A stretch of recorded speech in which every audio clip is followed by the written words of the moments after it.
राजनीति में एक बात तो स्पष्ट है, जिसकी लाठी उसकी भैंस। ये बात प्रधानमंत्री नरेंद्र मोदी से बेहतर कोई नहीं जानता और इसलिए वे अब चीन के विरुद्ध हर प्रकार से आक्रामक रुख अपनाने को तैयार हैं, जिसका असर कभी न कभी दिखाई दे ही जाता है।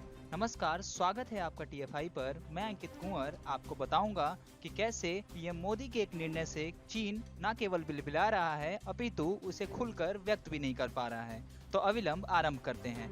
हाल ही में नेपाल में लिपुलेख सड़क मार्ग को लेकर फिर से प्रदर्शन शुरू हो गए हैं। पूर्व प्रधानमंत्री झालानाथ खलन ने इस बार आपत्ति जताई कि नेपाल के आधिकारिक क्षेत्र में भारत सड़क कैसे बना सकता है, जबकि वह क्षेत्र विवादित है।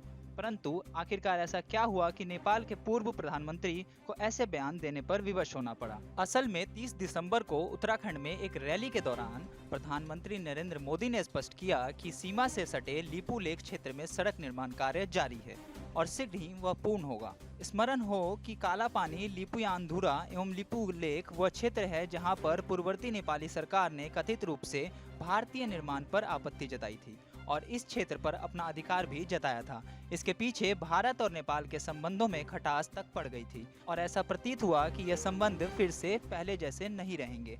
परंतु क्या यह संयोग नहीं है कि यह आपत्ति उस समय आई है जब नेपाल में चीन के प्रति राष्ट्र विरोध अपने चरम सीमा पर है। एक नेपाली समाचार वेबसाइट खबर हब के अनुसार नेपाल में चीनी विरोध प्रदर्शन उग्र हो गया है। खबर हब ने बताया कि चीन के खिलाफ स्वतंत्र नागरिक समाज नेपाल की राजधानी काठमांडू में सड़कों पर उतर आया है। उन्होंने नेपाल के राजनीतिक और आर्थिक मामलों में हस्तक्षेप करने के लिए चीन की आलोचना की और उत्तरी जिलों में नेपाली भूमि पर अतिक्रमण करने के लिए कम्युनिस्ट देश को लताड़ लगाई। वहीं प्रदर्शनकारियों ने चीनी हस्तक्षेप बंद करो, सीमा अतिक्रमण बंद करो, चीन में पढ़ रहे नेपाली छात्रों के लिए सुरक्षित मार्ग सुनिश्चित करो जैसे मुद्दों पर नारे लगाए। चीन द्वारा नेपाली भूमि का अतिक्रमण भी किसी से छुपा नहीं है।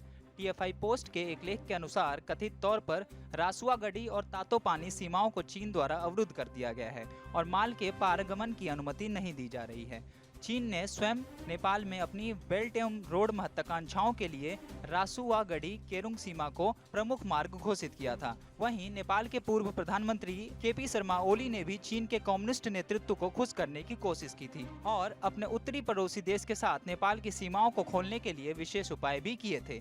मालूम हो कि वर्ष 2016 में चीन नेपाल पारगमन समझौते के तहत नेपाल द्वारा चीनी बंदरगाहों के माध्यम से तीसरे देशों में माल के आयात और निर्यात की अनुमति दी गई थी।